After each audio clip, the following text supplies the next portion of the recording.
បាទទ្រសួរពុកម៉ែបងប្អូនតារយាយអំប្រុសស្រីទាំងអស់ខ្ញុំវិញអើយតម្រៃឆ្នោតយូនមនុស្សឆ្នោតខ្មែរចែកជូនពុកម៉ែបងប្អូនតារយាយផ្សងបានបងប្អូនចាក់បានទាំងខ្មែរទាំងយូនលេខខ្ញុំមកបងហើយមួយទៀតសម្រាប់បងប្អូនចង់បានលេខច្បាស់ខ្មែរឬក៏យូនគ្រប់ម៉ោងលេខយើងនឹងយើងជូនគុណបងប្អូនtôiខ្ញុំបានឲ្យតម្រៃឆ្នោតនឹងយូរហើយដោយសាររៀងរវល់បងប្អូនហើយក៏សុំទោសបងប្អូនជាមុនផងខ្ញុំបានទិញតម្រៃតែចាប់ពីថ្ងៃនេះទៅខ្ញុំនឹងឆ្លៀតបងប្អូនឆ្លៀតតែទិញខ្ញុំឲ្យតម្រៃបងប្អូនជាថ្ងៃហើយបងប្អូនអាចឆានមក Facebook Page ក៏បានយកលេខណាឆានមក Page ក៏បានcall មកលេខទូរស័ព្ទខ្ញុំក៏បានឬក៏ឆាតតាម Telegram ក៏បានបងប្អូនយើងមានខ្មែរមានយើងគ្រប់ម៉ោងហើយស្រាប់ Page ខ្ញុំហ្នឹងបងប្អូនរូបហ្នឹង profile ហ្នឹងហើយជាមួយអង់គ្លេសហ្នឹងបាទត្រូវឆាតមកហើយឬក៏បងប្អូនចុច link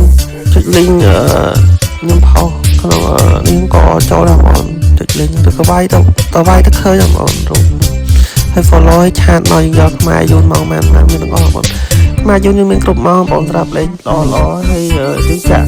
ខ្ញុំឲ្យតាពីលេខទៅបងប្អូនភាគពីលេខវាខ្ពស់យក3លេខចឹងខ្ញុំឲ្យបងប្អូនត្រូវភាគច្រើនចឹងយកពីលេខបងប្អូនគឺ